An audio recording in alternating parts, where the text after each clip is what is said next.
I'm Charlene Fontaine. I'm the CEO of Flying Tigers 69th DRS Association. We've been in existence for 20 years, since 2005.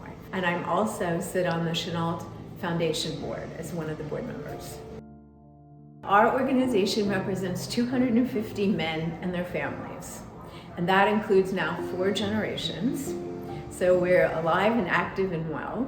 We've been endowed with a scholarship fund, the Doris Van Tanner Tursky Scholarship Fund. And up to date, we have awarded 35 scholarships over the years. And we are also now fundraising towards scholarships for another scholarship for our Chenault Aviation Mechanics Academy and our Chenault Aviation Academy. So it means a lot to the families. And we now have all of our 350 men are passed. I work with the 4 Tigers who are left from the 14th Air Force. We have 3 in California and we have 1 in Florida. Joseph Lee will be 103 February 15th. And we have Mel McMullen, who is in California, Southern Cal. Mel just turned 100. We have Wing Lee, who just turned January 29th, he will be 101. And then we have the grandfather of them all, who's Harry Moyer, who will be 104, October 31st, I believe it is. So we have this wonderful group of men that we represent. And we're so proud of that because we carry their legacy. As a matter of fact, let me show you a picture of my dad. So he is one of the key players. They were all key players in the organization. But this is my dad, Stu Fontaine. And these are the kind of guys. They were the mechanics. They were the men who kept the planes flying.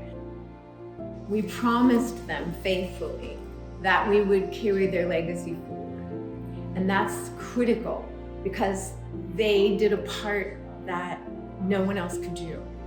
They were farm boys, they were from New York, they were from all over the country, they were from all cultural backgrounds, and we made a commitment to them. That's just critically important to us and to their grandchildren and their great-grandchildren. I've even met some of them and talked with them about it, and they're not real excited, and some of them really are because they want to be a pilot or a mechanic just like Grandpa. And I'm like, okay, that's cool. Well, here's your history. And without your history, you won't know where you stand and how important it is to carry that forward. One day when you're older and have your own family, you will be able to figure it out too, because you stand on the shoulders of these beautiful men who saved China from Japan. The 69th was in Texas, Kelly Field. They were the mechanics, and as I said, and they needed to bring with them every screw, every huge piece of sheet metal. They had no idea when their orders came down where they were going. And they went off to pack up their trailers and their gear, and they stored it all, and they left and they went on a ship. And when they were on the ship, they got their orders to go to China. And they were in their, because it was in January, they were in their winter woolly uniforms. When they arrived in India, it was not very comfortable to be in your winter woolies, and they didn't have any summer woolies. So these men were a group of men who were exceedingly resilient. They taught us, which is one of the legacies I love so much, of how to plan, how to be able to respond in a moment, because everything they faced, they had weather challenges, they went from heat, everything you could imagine. The train system in India was a much challenging train system to what we were used to in the States. So they had to take the wheels off of the cars and the Jeeps and the trucks and the vans that they brought so they could get through to go to northern India where they were stationed for a while. And that was an arduous part. Then they got there and there were other challenges. And then they had to prepare to drive the Burma-Lido Road. That road has 26 switchbacks in it. And that means they had to take tractor trailers with sheet metal on them. And how could they get around these things? They had to literally, the Department of Engineering for our Army literally blasted through the mountain so they could get the trucks through. So they learned resilience. They learned that they couldn't do something in one day. They had to take a rest. They had to look at it from a very different perspective because they didn't know where they were going. Then they went up, around, and through and down the Himalayan mountains. So it was like they had all this stuff happening. The weather was one day, Daddy said they'd wake up in the morning, it was beautiful, and they literally could look down into the valleys where they were going, and then they went back up to the top of the hills and then back down into the valleys. So they had an arduous journey, and that was only part of it. And then when they got there, they had to figure out, oh, we have Chinese workers that we're working with who speak no English, and our team speaks no Chinese. And so there were those challenges. So there were so many things that they faced, but yet they did their job. Like the P-40 example. The P-40, when it was designed, didn't have enough armament in the bottom of the seat of the plane. And the Japanese very quickly figured out that if they shot up to the bottom of the plane, they could kill the pilot instantly or wound the pilot and not being able to fly and wound the aircraft. So they redesigned and retooled in their factory that went 24/7, that they challenged and trained Chinese workers to help and work with them. So they built this phenomenal relationship with the Chinese people and the workers and their families. And they literally invited some of the men to go to their homes, and they had almost nothing, but they shared the food that they had. And so they had this great respect and relationship for the Chinese people. It was very fascinating because they would say we did so many wonderful things. But the most wonderful thing we got to experience was, number one, the people, how humble they were and how respectful they were and how filled with gratitude and sharing and kind. Then the other thing they loved so very, very much was the countryside. They got to go on the Yellow River. Some of them did, not all of them did, for different assignments, because they would fly or boat all over China wherever needed, where their skill sets were needed, because each one of them had very different skill sets. My favorite story, one of my favorite stories, is we had 4 test pilots. And me being an American, I had no clue what a test pilot was during war. A silly woman I am, I thought, oh, they went up and they flew the plane and it was great. Well, guess what?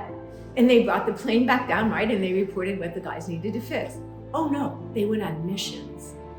And I interviewed one of the test pilots, Bud Heiner, and I said, Bud, you mean you were in your early 20s, right? Yes. And I said, you were silly enough to take this job and fly these 17, some of them were 18, 19, because they used their brother's birth certificates to get in. They were going, nothing was gonna stop them. And so they did this, and I said, Bud, you literally flew the plane? I said, did everybody make it back out of our 4 test pilots all the time? And he goes, yes.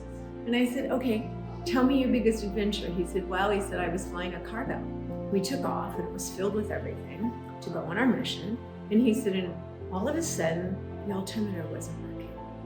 And I said, uh-oh, what happened? And he said, well, there was Lake Kunming there. And he said, and off of Lake Kunming were these beautiful pine trees.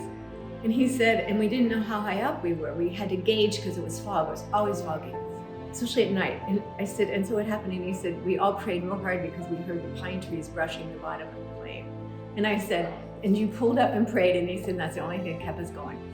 And so that was one of my favorite stories that I love to share, because they knew what to do instinctively. And if they didn't know, they taught one another and they asked questions. They were an exceedingly tight-knit group of guys. For 350 of them, they were all over the base.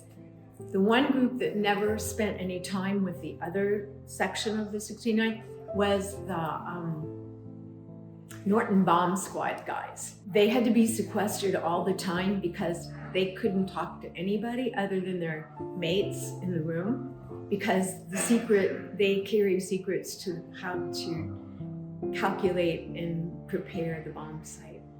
And so they didn't do anything. So, but that was one of the, I was blessed in my lifetime to be able to be a part of their lives, because they shared everything they had. They were very kind men from all backgrounds, all religions. It was very interesting, I'm sure, and very respectful. And they didn't have the benefit of cell phones and modern day technology. And we actually had one daughter born while they were driving the Burma Road.